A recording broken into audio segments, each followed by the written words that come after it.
Very good day students. இன்னைக்கு நம்ம என்ன பார்க்க போறோம்னா முழுமை பெறா பதிவேடுகள் இதைத்தான் பார்க்க போறோம். முழுமை பெறா பதிவேடுகள்னா என்ன அப்படின்னா, இந்த இரட்டை பதிவு முறைப்படி பராமரிக்கப்படாத சரி அந்த இரட்டை பதிவு முறைப்படி பராமரிக்கப்படாத கணக்குகள் எல்லாம் என்ன சொல்லுவாங்க? முழுமை பெறாத பதிவேடுகள் அப்படின்னு சொல்லுவாங்க. இந்த இரட்டை பதிவு முறைப்படி நான் ஏற்கனவே உங்களுக்கு சொல்லியிருக்கேன். இருந்தாலும் நான் மறுபடியும் ஒரு தடவை சிம்பிளா சொல்றேன். இப்ப இந்த இரட்டை பதிவு முறைனா என்ன அப்படின்னா, இது என்னது 2 தன்மைய கொண்டது. இப்போ ஒரு நடவடிக்கை நடக்கணும்னா, அது என்னது 2 தன்மை இருக்கும். இப்போ என்ன நடவடிக்கை நடக்குன்னா, இப்ப இதுல 2 நடவடிக்கை. இப்போ கொடுக்கணும். ஒருத்தவங்க கொடுத்தா, இன்னொருத்தவங்க அதுக்கு பதிலா இன்னொன்னு குடுக்கணும். இப்ப நீங்க ரொக்கம் குடுத்தீங்கன்னா, அதுக்கு பதிலா அவங்க என்ன குடுக்கணும்? ஒரு ஒரு அரைகலனோ என்னமோ ஒரு பொருள் அவங்க திருப்பி கொடுக்கணும். ஓகேயா? ஒரு பொருள் கொடுத்தோம்னா அந்த பொருளுக்கு ஈடா இன்னொரு பொருள் கொடுப்பாங்க. ஓகேயா? இதுதான் 2 தன்மை நடக்குது இங்க. ஓகே. இரட்டை பதிமுறையில என்ன தன்மை? 2 தன்மைகள் நடக்குது. அது என்னது? இந்த இரட்டை பதிமுறையை பயன்படுத்தி வர்ற கணக்குகளுக்கு முழுமையான துல்லியமான நம்மளோட ஆன்சர் கிடைக்கும் அப்படின்னு சொல்றாங்க. நெக்ஸ்ட் என்னது? இது நிறுமங்கள்ல நிறைய பயன்படுத்துறாங்க. நிறுமங்கள்ல தான் இதுல என்ன பண்ணுவாங்க? பயன்படுத்துவாங்க. ஓகேவா? இப்ப இந்த இரட்டை பதிவு முறைனா என்னன்னு புரிஞ்சிரும். இந்த இரட்டை பதிவு முறைனா என்னன்னு புரிஞ்சிருச்சா? இப்ப என்னன்னா, இந்த இரட்டை பதிவு முறைப்படி நம்ம கணக்குகள்லாம் பராமரிக்கிறேன்னா, அதுதான் என்னது? முழுமை பெறாத பதிவேடுகள். ஓகேவாப்பா? இப்ப இந்த முழுமை பெறாத பதிவேடுகள் யார் யார் யூஸ் பண்றா அப்படின்னு பார்த்தோம்னா, இந்த இந்திய நிரும சட்டப்படி என்ன சொல்லியிருக்காங்கன்னா, நிருமங்கள் என்ன பண்ணணும்?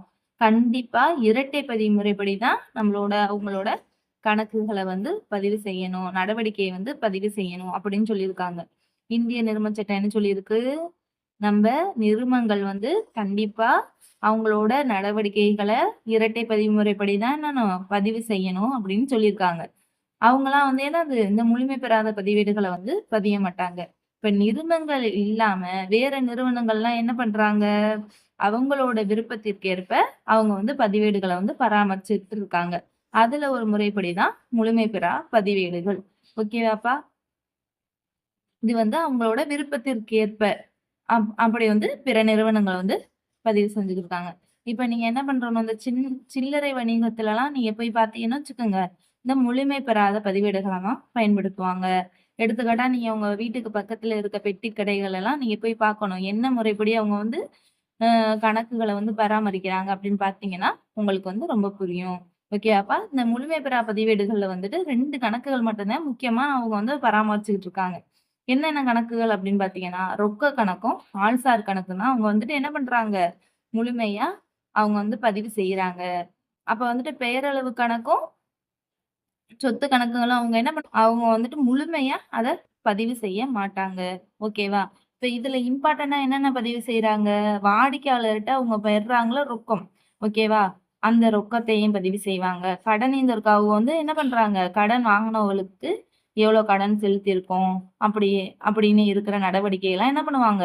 அதுல முழுமை பெறா பதிவேட்டுல தான் பதிவு செய்வாங்க. ஓகேயா? இப்ப வாடிக்கையாளர்கள்ட்ட இருந்து எவ்வளோ நம்ம ரொக்கம் பெற்றோன்றத பதிவு செய்றாங்க. கடனீந்தோர்ட்ட செலுத்திய ரொக்கம். அவங்க கடன் வாங்கியிருப்பாங்கல்ல, அந்த கடனீந்தோருக்கு எவ்வளோ நம்ம ரொக்கம் கொடுத்துருக்கோம் அப்படின்ற நடவடிக்கைய தான் அவங்க அந்த முழுமை பெறா பதிவேடுல பதிவு செய்றாங்க. நெக்ஸ்ட் இத என்ன பண்றாங்க? முழுமை பெறா பதிவேட்ட ஒற்றை பதிவு முறை என்று கூறலாம். ஓகேவாப்பா?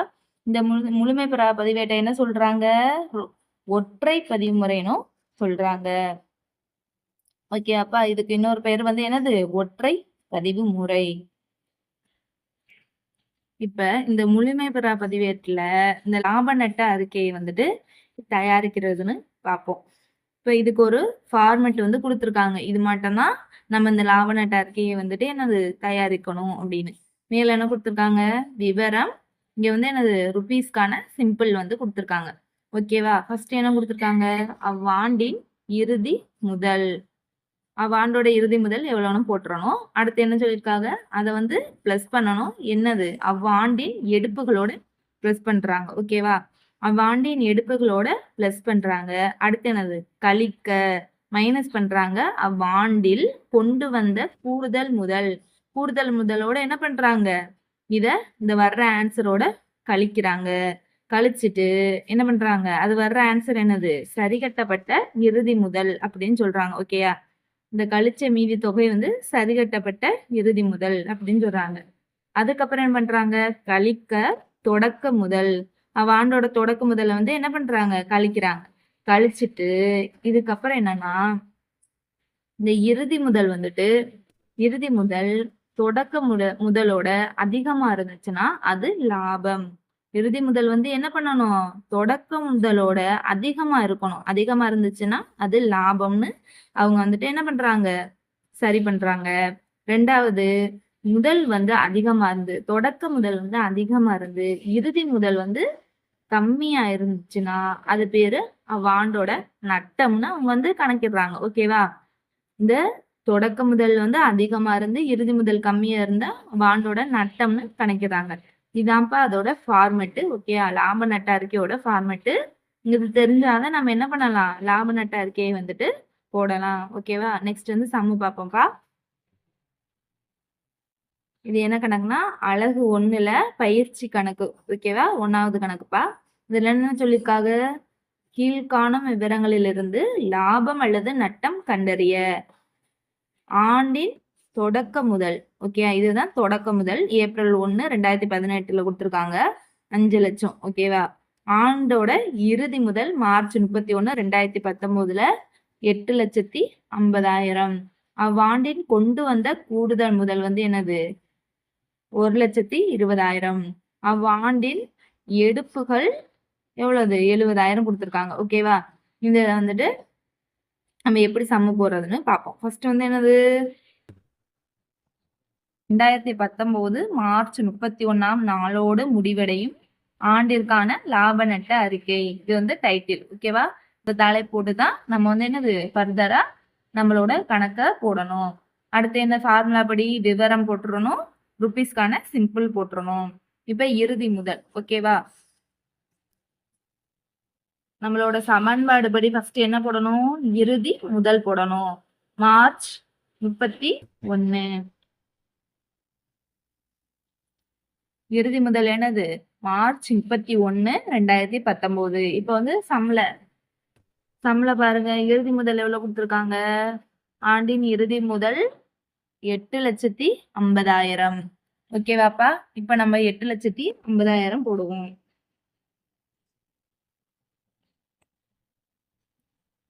8,50,000. அடுத்து என்னது, கூட்டுக அவ்வாண்டின் எடுப்புகள். இப்ப எவ்வளவு எடுப்புகள் வந்து எடுத்திருக்காங்கன்னு பார்ப்போம். அடுத்து என்ன கொடுத்துருக்காங்க, அவ்வாண்டின் எடுப்புகள் 70,000. ஓகேவா, எவ்வளவு எடுத்திருக்காங்க, 70,000 வந்து எடுத்திருக்காங்க.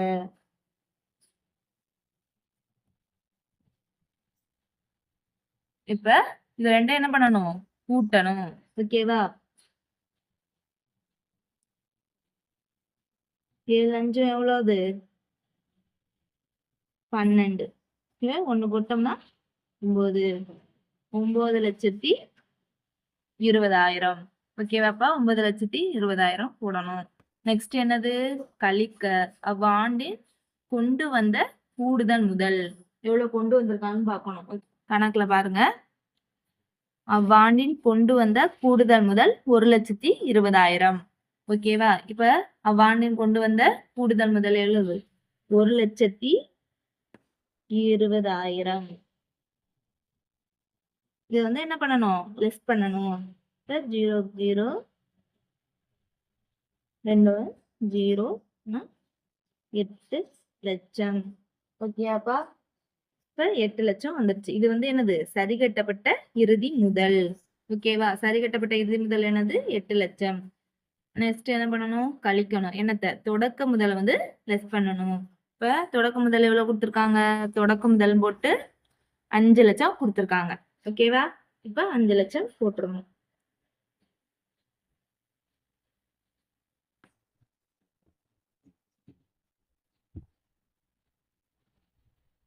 இப்ப 8 லட்சத்துல 5 லட்சம் போனா எவ்வளவு, 3 லட்சம்.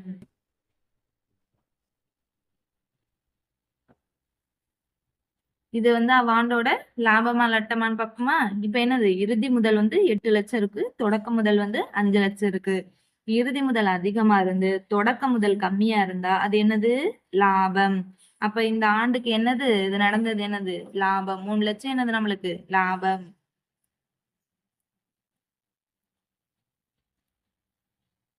அவ்வளோதான்ப்பா. இப்ப உங்களுக்கு நல்லா புரிஞ்சிருக்கும்னு நெனைக்கிறேன். தேங்க்ஸ் ஃபார் வாட்சிங். கண்டிப்பா நம்ம சேனல சப்ஸ்கிரைப் பண்ணுங்க. தேங்க்ஸ் ஃபார் வாட்சிங்.